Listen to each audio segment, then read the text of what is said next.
What is going on, everybody? Welcome back to the Between Us podcast, where we talk about love, dating, and everything in between.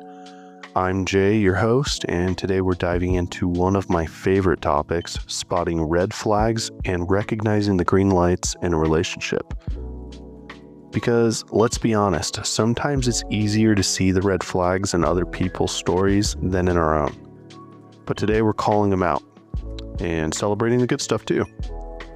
All right, guys, so let's start with the basics. A red flag is a warning sign, something that signals potential trouble ahead in a relationship. But here's the catch. Not every red flag looks obvious.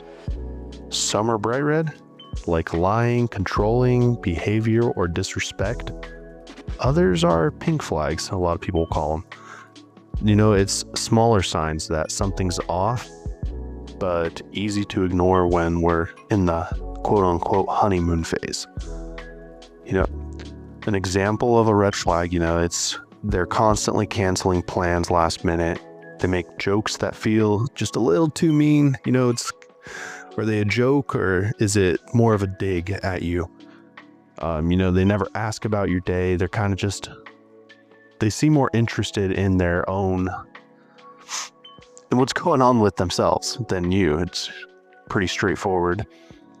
It's not about perfection. It's about patterns. One red flag might be a mistake. A bunch of them together becomes a message. So, like I said, just because your girlfriend or your boyfriend doesn't ask you how your day was one time, or maybe this week they're having a bad week, it doesn't mean that they're a red flag. It means maybe they're having a crappy week and they're just being a human being, doesn't make it a pattern. So, I'm trying to think, guys. So you got to go with your gut. It's like when your gut says something feels off, but your heart goes, they're just busy. You just keep telling yourself that, oh, they're just busy. You keep making excuses for them. You need to listen to your gut. It's rarely wrong. That doesn't mean that it's always right either. Sometimes we get into our heads and we overanalyze things, get anxious, and really start to overthink. But 9 times out of 10, if you truly in your heart feel something's wrong, you feel like they're not being responsive the way that they should be or treating you the way that they should be, your gut is trying to tell you something.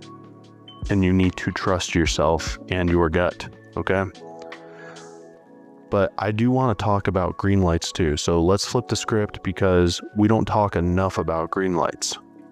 Green lights are the traits that tell you this person is emotionally mature, kind, and worth building with, Some examples of that might be, they communicate clearly, even when it's uncomfortable. They apologize and change their behavior. They support your goals without feeling threatened. You feel calm, not anxious around them. Let me reiterate that. You feel calm and not anxious around them. Okay, that's very important. They make you laugh and not at your own expense. So, consistency is very underrated. It's the quiet proof someone is serious. Green lights might not feel as thrilling as red lights all the time because they're not as dramatic, but they build peace. And peace is the new passion. So let's break a few of those things down really quick. They communicate clearly, okay? Point blank. They're able to express things to you without blowing up. They're able to have a conversation with you about what they're feeling. You guys can come to an agreement and figure it out.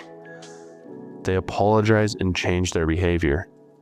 So if someone just keeps telling you sorry and over again for the same thing over and over again, but you see no change, they're not sorry.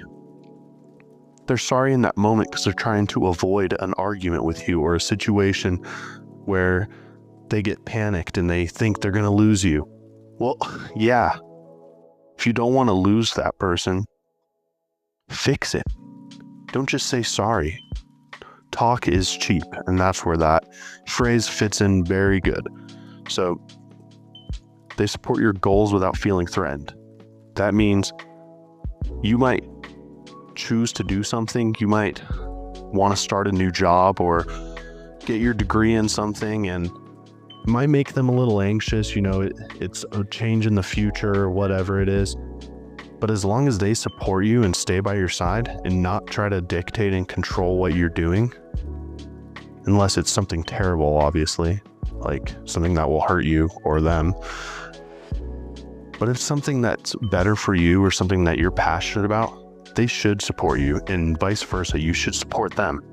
So it's not bullcrap, when they're supporting you. It's real. Another thing is they make you laugh.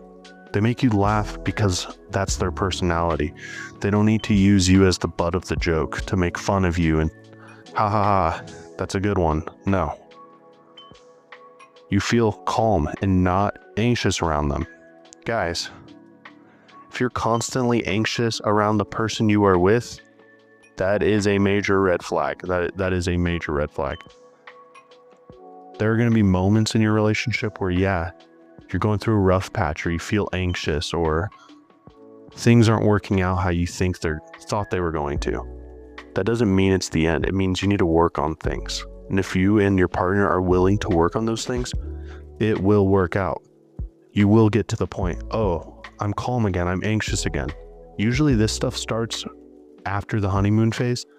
The honeymoon phase, it's butterflies and rainbows. It's good time, fun, no real responsibility. When it gets serious, that's where things start to get, a little uncomfortable. But all I'm telling you guys, you need to feel calm and not anxious in your relationship. If that is a reoccurring pattern, that is not a good thing. That is a red flag. Okay, so we're going to talk about how you can tell the difference. That's the tricky part. Sometimes red flags hide behind romantic behavior. Jealousy disguised as, I just care about you. Control disguised as, I'm just protective.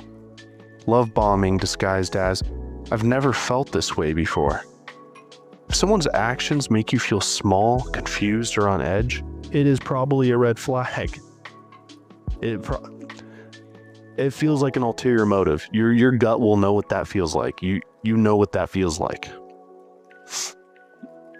On the flip side, green lights make you feel secure. You can disagree without it turning into a fight. You can be yourself without fear. That's how you know it's healthy. Okay? So I want to take a second and think about your last relationship, or even your current one. What were the red flags you ignored? What were the green lights that made you feel seen and valued? If you're listening right now and realizing you've been wading through red flags, don't beat yourself up. Awareness is the first step to better choices next time. So I don't know how many of you guys are listening. Probably not too many, because this is the first episode of this podcast.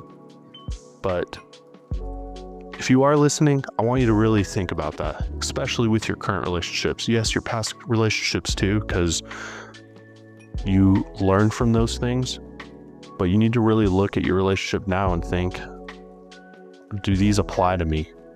Do these red flags apply to my relationship?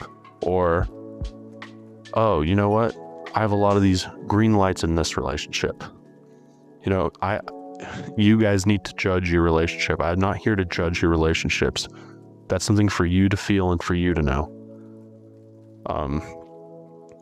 But that's the biggest thing, guys. You need to learn to distinguish the difference between red lights and,